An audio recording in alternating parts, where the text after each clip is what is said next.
Alors, voilà, le projet il s'appelle e-consult, hein, c'est un programme qui est vraiment utilisable pour le médecin pendant la consultation, et il est destiné aux patients pour essayer d'améliorer en gros l'application, enfin améliorer l'information aux patients, essayer de simplifier cette information et la rendre plus claire et plus personnalisée. Alors, tout ça pourquoi? Parce qu'en fait, la loi du 4 mars 2002, la loi Kouchner, hein, nous oblige à donner un consentement libre et éclairé au patient et à s'assurer qu'il a compris et qu'il a donné son accord pour les interventions et les traitements qu'on allait lui donner.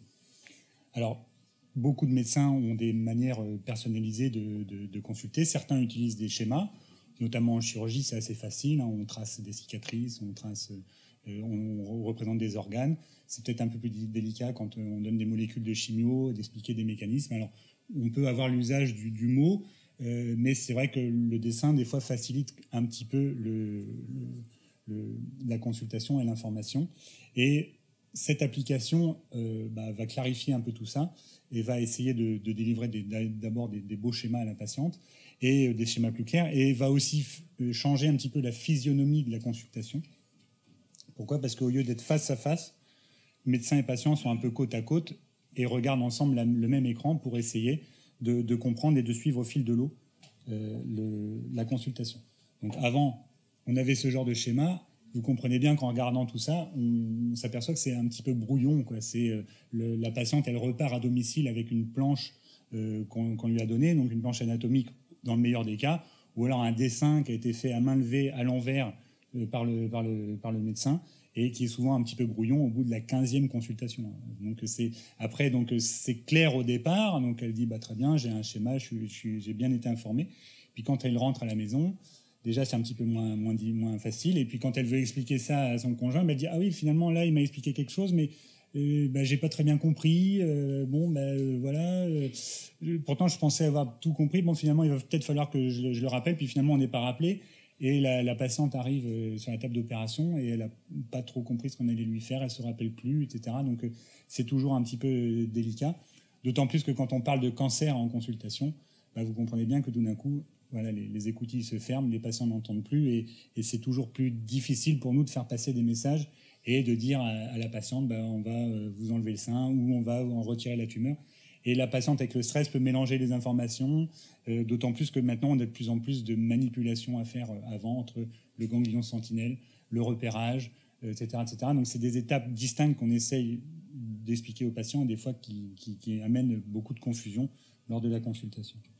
Donc, ensemble, je vous propose d'utiliser simplement la consulte et de faire comme si on allait consulter ensemble pour vous montrer un peu ce qu'est cette application et comment elle est assez simple au final. Donc je propose à Karine de mettre le timer sur 10 minutes pour aussi vous montrer qu'on ne va peut-être pas rallonger non plus la consultation comme on pourrait le croire, puisqu'on se dit, tiens, puisqu'il avait utilisé un programme informatique en plus de la consultation, moi finalement en tant que médecin ça va pas m'avantager, puisque je vais rallonger ma consulte et finalement ça ne va pas m'intéresser, donc je vais laisser cet outil de côté qui me paraît un peu superflu. Donc on choisit le sein. Vas-y, tu peux démarrer. Donc on choisit le sein gauche. Donc la localisation, elle est toujours en première. Donc on va placer la tumeur ensemble. Alors si ça marche, voilà. Donc on la place par exemple dans les cadrans supéro-externes et on dit madame, vous souffrez de cette pathologie. Un carcinome canalaire infiltrant, donc on peut l'expliquer, carcinome cancer canalaire qui atteint les canaux qui amenaient le lait au mamelon, et infiltrant en fait avec les petites cellules qui ont débordé la paroi du canal. Donc là vous le voyez en coupe ou alors de manière longitudinale. Donc la patiente après, on va l'orienter vers ses examens. Alors on passe à la page 2. Comme c'est une tumeur qui n'est pas très palpable, on va lui faire un ganglion sentinelle et un repérage. Donc là, l'injection de produits radioactifs qu'on va placer dans le sein. Hein, donc en même temps, l'animation, elle est animée, c'est pas quelque chose de figé. Ça attire l'attention du patient pour pouvoir lui dire qu'on va lui faire après une scintigraphie, bien lui spécifier que si le ganglion est repéré, il n'est pas forcément envahi, parce que des fois ça peut être une crainte du patient, et après éventuellement faire le repérage au bleu, pareil, donc la petite seringue qu'on va mettre ici, qu'on va pouvoir, comme ça, on va pouvoir préciser que c'est nos confrères radiologues qui vont faire ça avant l'intervention pour repérer la tumeur dans le sein. Ici, on fait des repérages au bleu, d'autres mettent des guides métalliques, bref, les techniques sont équivalentes. Alors après, on replace notre sein gauche ici et on va donc placer la tumeur repérée dans le cadran supéro-externe, la faire glisser ici. Donc on reconstruit à chaque fois les schémas pour que ça ne soit pas trop figé, que la patiente comprenne au fil de l'eau la consultation, qu'est-ce qu'on va lui faire. Donc là, l'injection de bleu, mais ce coup-ci, le bleu patenté pour le ganglion sentinelle, pour le repérage du ganglion sentinelle. Et on va tout de suite lui tracer les cicatrices pour l'avertir qu'il y aura bien 2 cicatrices, une sous le bras, et ici, une périaréolaire. Ah bah vous êtes trompé, pas de souci, on recommence et on refait ça. Vous êtes fan d'oncoplastie, pas de souci, on peut faire les tracés qu'on veut. Donc on peut faire une périaréolaire et puis ici donc une cicatrice comme ça quand c'est une oncoplastie des cadrans externes, qui est assez classique dans ce cas-là. Et tout de suite on va pouvoir lui dire ce que c'est que son intervention chirurgicale, construire avec elle aussi la signalétique, c'est important. Donc avec le prélèvement des ganglions sentinelles qui est ici. Alors après, on va lui expliquer qu'est-ce que c'est que les effets indésirables pendant cette chirurgie.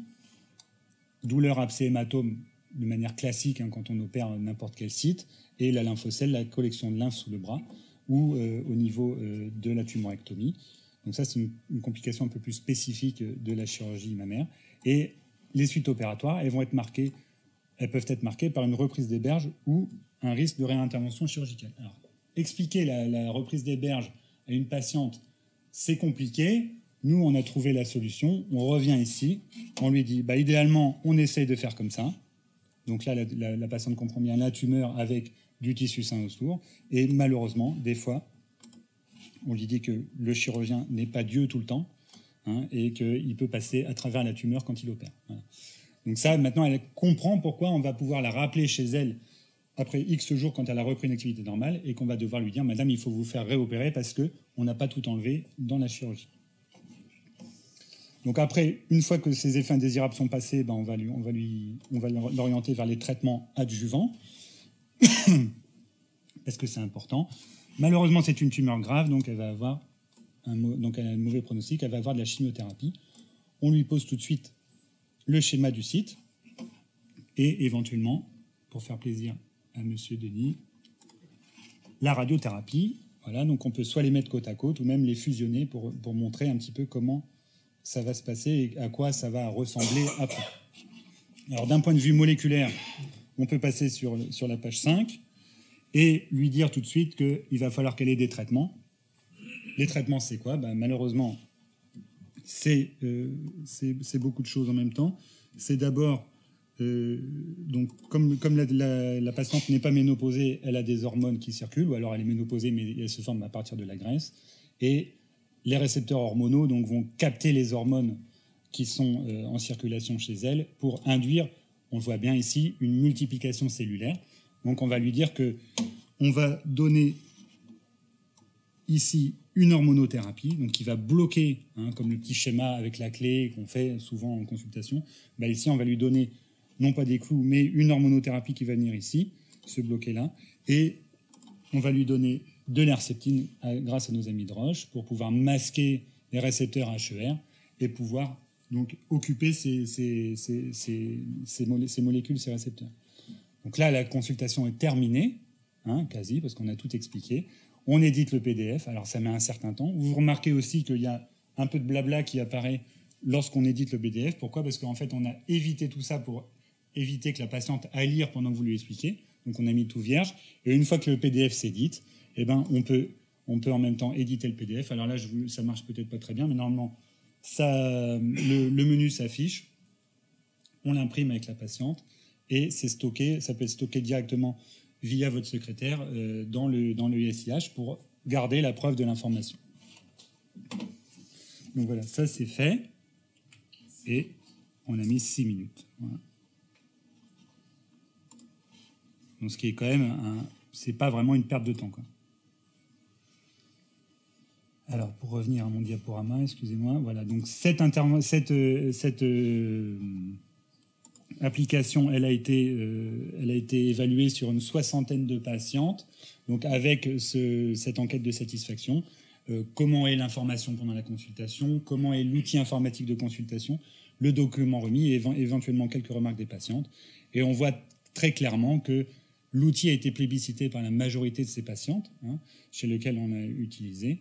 Et globalement, les patientes sont très, très satisfaites de tout ça parce qu'elles ont pu poser aussi leurs questions. 100% des patientes ont pu poser les questions au médecin, bien qu'on utilise un outil informatique qui pourrait être une barrière physique à la relation médecin-malade. Au contraire, ça facilite, je pense, ces échanges parce que ça peut susciter des questions chez les patientes auxquelles elles n'avaient pas pensé.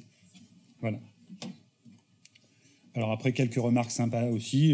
Voilà, il y a eu beaucoup de patientes qui se sont exprimées dessus. Et donc, vraiment, un outil qui est maintenant utilisé en routine chez nous pour la consultation de scénologie. Alors, cet outil, il va bien sûr amener à des développements. Nous, on aimerait mettre un QR code sur le PDF pour que en fait, la patiente puisse, une fois à la maison, une fois qu'elle revienne à la maison avec son PDF, elle va flasher le QR code qui est sur le PDF, elle va pouvoir rejouer la consultation à la maison. Donc, tous les éléments animés de la consultation vont pouvoir se rejouer à la demande de la patiente, le lendemain et le surlendemain, etc., etc. Elle va pouvoir montrer ça à son médecin, montrer ça à son conjoint, etc., etc. Expliquer ce qu'elle va avoir grâce à cette application. Alors après, on aimerait aussi, pourquoi pas, intégrer cette application dans le chemin clinique de la patiente. Donc par exemple, quand elle va taper ses accès sur l'application, elle aura son schéma clinique personnalisé, chirurgie, chimiothérapie, radiothérapie, par exemple, ce qu'a eu cette patiente. Et une fois qu'elle aura cliqué sur l'onglet chirurgie, elle va rejouer les consultations de chirurgie. Une fois qu'elle aura cliqué sur l'onglet chimiothérapie, rejouer les consultes de chimiothérapie, avoir par exemple accès à ses cures, à ses séances, etc., etc. Et en radiothérapie, idem, pourquoi pas imaginer aussi une consultation autour de ça. Alors, on n'a pas tout développé encore, on n'a que développé le sein, c'est parce que c'est quelque chose qu'on maîtrise et que l'on fait ici de manière courante. Et donc, c'est naturel qu'on ait commencé par ça, en fait. Alors, en conclusion, c'est un outil assez clair, assez simple, facile à utiliser. 6 minutes de consulte, c'est quand même relativement limpide et je ne me suis pas pressé. Les avantages pour le patient, une information personnalisée qui est consultable à tout moment, et des avantages pour le médecin, il va pouvoir prouver que l'information a été donnée et il va avoir aussi un niveau constant d'information au fil de ses consultations. Quand on répète 15 fois la même chose dans une consultation, à la fin, 15e patient, il peut avoir moitié moins d'informations parce qu'on en a marre. Là, on maintient un niveau de consultation parce qu'on sait qu'avec le PDF, on a ouvert les onglets, on a parlé des effets secondaires, on a parlé des traitements que le patient allait avoir. Donc, on sait qu'on a dit ça et on sait que le patient a été informé comme le premier patient de la journée.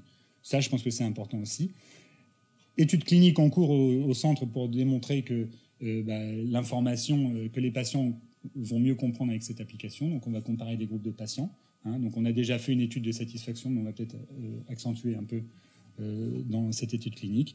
Et bien sûr, développement dans de nombreuses spécialités médicales, chirurgicales, médico-techniques, cancéro et non cancéro. Donc, on peut faire de la pneumo, de la gastro, de la cardio, de l'orthopédie et tout et tout. Donc, c'est vraiment un domaine hyper important qui s'ouvre à nous. Voilà. Merci de votre attention.